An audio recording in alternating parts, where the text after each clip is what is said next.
এই যে শোনো মায়াবতী, তুমি দেখতে যেমনই হও না কেন, আমার চোখে তুমি সর্বকালের শ্রেষ্ঠ সুন্দরী। তুমি চাঁদ নও, তবুও চাঁদের চেয়েও অধিক জ্যোৎস্না লুকিয়ে থাকে তোমার ওই শ্যামলা বরণ রূপে। মায়াবতী, তুমি সর্বকালের শ্রেষ্ঠ সুরভি। তুমি ফুল নও, তবুও ফুলের চেয়েও অধিক সুবাস ছড়ায় তোমার ওই স্নিগ্ধ চুলে। বিশ্বাস করো মায়াবতী, আমার চোখে তুমি সর্বকালের সর্বশ্রেষ্ঠ রূপবতী। তুমি প্রজাপতি নও, তবুও প্রজাপতির চাইতেও অধিক সৌন্দর্য লুকিয়ে থাকে তোমার ওই মায়া ভরা মুখে। মায়াবতী, তুমি সর্বকালের শ্রেষ্ঠ হাসির রানী।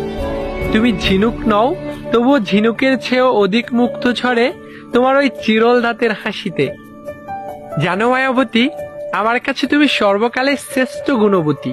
তুমি হয়তো নিখুঁত নও, তবে তোমার কাজগুলো সবসময় আমাকে মুগ্ধ করে। জানো মায়াবতী, আমার কাছে তুমি সর্বকালের শ্রেষ্ঠ মায়াবতী। আমার কাছে বিশ্ব সুন্দরীও তুচ্ছ, কারণ আমি তোমার ওই কাজল কালো আঁকা দুটি আখিতে মুগ্ধ। তুমি হয়তো বিশ্ব সুন্দরী নও, তবুও বিশ্ব সুন্দরীর চাইতেও অধিক মায়া লুকিয়ে থাকে তোমার ওই কাজল কালো আঁকা দুটি আখিতে।